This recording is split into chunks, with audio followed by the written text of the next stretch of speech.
Okay, so like I try to do every PowerPoint, the vignette. The vignette is where we talk about a real life concrete situation that relates to the chapter and what the authors of the book are trying to explain. Um, if you read the vignette, you'll know that in 2017, there was a special election in Alabama for a U.S. senator. Jeff Sessions had resigned to take on the U.S. attorney role, which is the top attorney in the country, when he was nominated by Donald Trump. And if you are a U.S. senator, there's 100 of those, and somebody offers you to be the top attorney in the country, you're probably going to take to be the top attorney in the country. Um, Doug Jones beat Roy Moore. Doug Jones was a Democrat, and Roy Moore was a Republican. Or I'm sorry, Doug Jones is a Democrat, and Roy Moore is as well a Republican currently. And it was the first time a Democrat won a Senate seat in Alabama since 1992. That is a long time. And the reason for that was, you know, African Americans played a decisive vote in that race. Doug Jones was an attorney that fought to convict people decades later after killing some children in a church, and a historical moment in Alabama, helped the civil rights movement move forward. Blacks made up about 24% of the electorate in that election. And Doug Jones proved that he cared about blacks and what happened in the past by the murdering of those young girls in a church. And so, as a result of his work in the past when he's running for this office, it actually got African Americans to show up to the polling place. And black women voted 98 and 96% overall of black folks voted for Doug Jones. The other thing is that Roy Moore was in a hot bit of controversy because he was he was morally a bad person, and a lot of information came out about his negative actions towards women, and it repulsed a lot of voters, and so it was kind of a unique situation at the time. This victory occurred despite numerous efforts of voter suppression. There's voter ID laws that we'll talk about a little bit more in the chapter.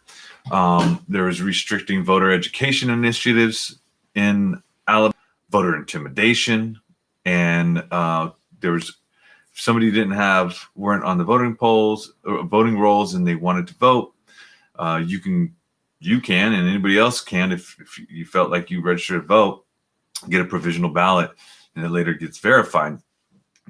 What they try to do is create multiple steps to validate provisional ballots that basically is more complicated than any other state that I know of. And so that's the vignette. Nominate candidate, because we're talking about the general election here, and we kind of went through quite a bit of this already when we talked about parties. We talked about caucuses, and caucuses, as you probably remember, are community gatherings based on party identification to select pledged delegates. Pledged delegates are people who promise to vote to nominate a particular candidate to represent the community's voice at each of the Democratic and Republican parties' national conventions. In order to be a delegate, a pledged delegate, that is that you are promising that you're going to vote for the person that got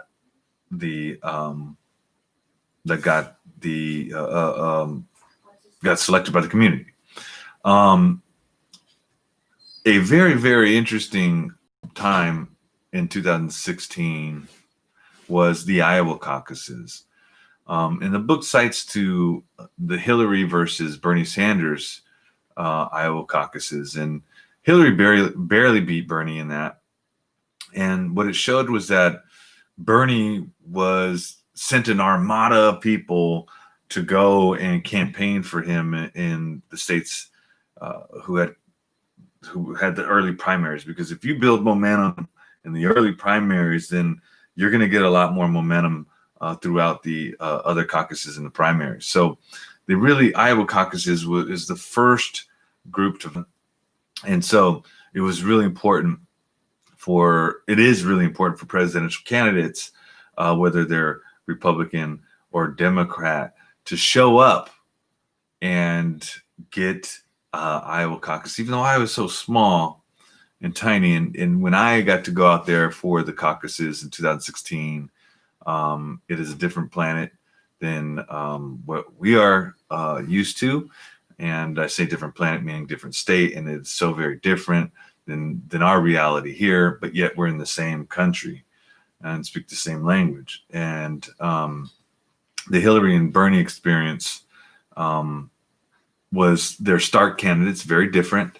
Hillary was a person who probably was the most qualified presidential candidate in U.S. history, man or woman. And I mean, she was the first lady.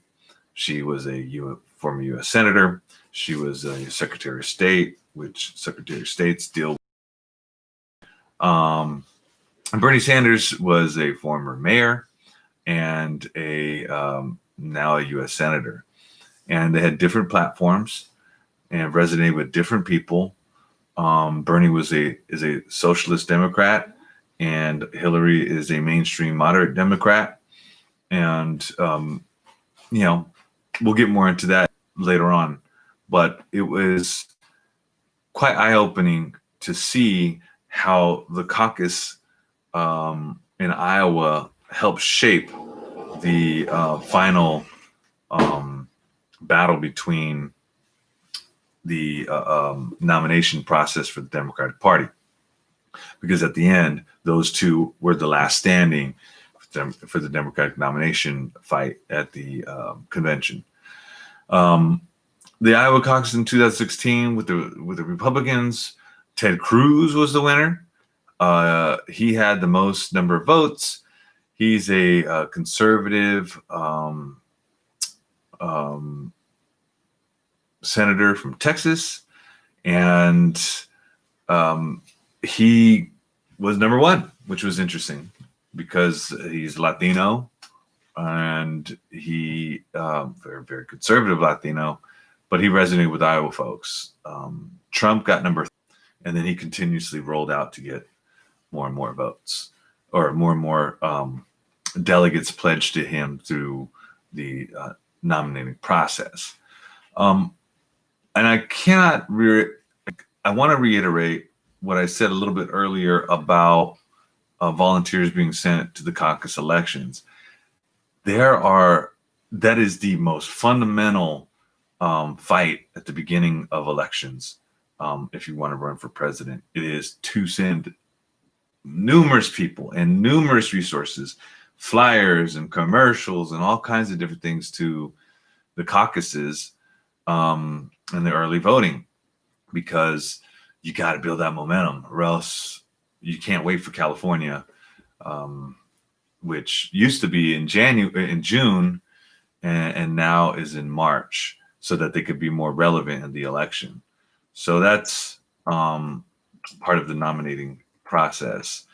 Primary elections, elections for state and local government offices and U.S. House and Senate offices. Primary elections, you got to do a primary before you go to the general. And sometimes primary elections decide on who's going to be the nominee for that particular office. Anyway, so for example, in our area, the way it works is the top 2 vote getters are, say, for example, you're running for state Senate, and this area is Democratic for sure. You are going to be running, and the top vote getter are the ones who are going to be on the November ballot. and you sure want to make sure that you if you lose the primary, either the first or second, and you're in third, you're not going to be able to run for office. And so the primary elections are very important. There's direct primaries. That's where individual voters vote directly for a candidate of their party. In presidential selections, delegates are appointed and by the direct primaries. Closed primaries are they prevent anyone who is not registered as a party member. For example, places are like that as Delaware, Florida, Kentucky, Maryland, Nevada, New Mexico, New York, Oregon, and Pennsylvania. Open primaries are rare, I would say, absolutely, because they allow anyone to vote in a primary election without having that party affiliation. You just have to ask for that type of ballot. So you'll go into the polling place and you'll say, hey, can I get a Republican primary ballot? And they'll give you the Republican primary ballot. So that's how that works. And each state, when it comes to the primary elections, does it very, very differently. And that's part of being in a government that cares about state rights. And so if the founders didn't create a situation where states have rights to the extent that they do, then the federal government would create the system by which you vote for candidates, and it would be uniform, and it wouldn't have all these different varieties. And I hope someday that the federal government does something like that, because it makes things more clear and less chaotic at the voting booth. But we'll see, because at the end of the day, I think democracy ought to give people more abilities to vote and kind of require people to vote. I mean, you can't fine them, but if you fined people for not voting, I bet people would be voting a hell of a lot more than they do now. Okay, quick note on runoff elections. Runoff elections are basically they're in primaries. If no candidate receives a majority of the 50% plus one, then a second election is scheduled. So this is very costly. And some communities that have situations where people are elected and they don't want to pay for runoff elections, they do a thing called instant runoff, and that's where you rank your choices and the computer tallies until somebody wins a majority. Okay, that is basically like Berkeley has. And I'm sure Richmond may one day have. And basically what it is you have 3 categories. And the first category says your first choice, second category, second choice, third category, third choice, and so on. And what will happen is if somebody doesn't get 50% plus one, then the lowest vote getter, the person with the least number of 1 votes, they get eliminated, and their second choice votes get distributed amongst the remaining candidates. And that process continues until you get somebody with 50% won. The time where I saw the most complicated or the longest elimination process was when Jean Quan won the mayor's race in Oakland.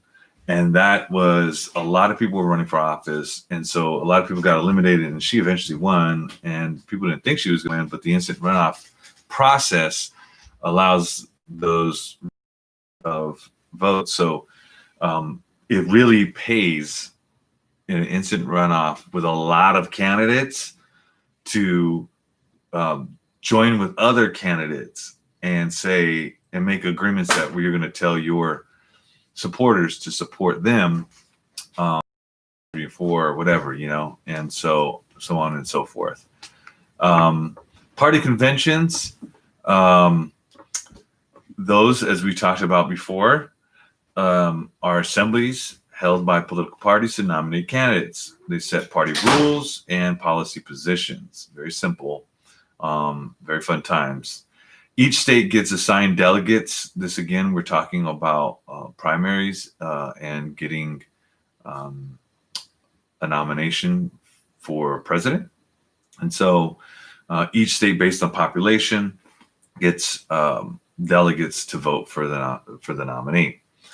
Super delegates, we talked about that, I think, a little more extensively, are people who automatically are given delegate power. They're like Congress members, U.S. senators, party leaders, the president, the vice president.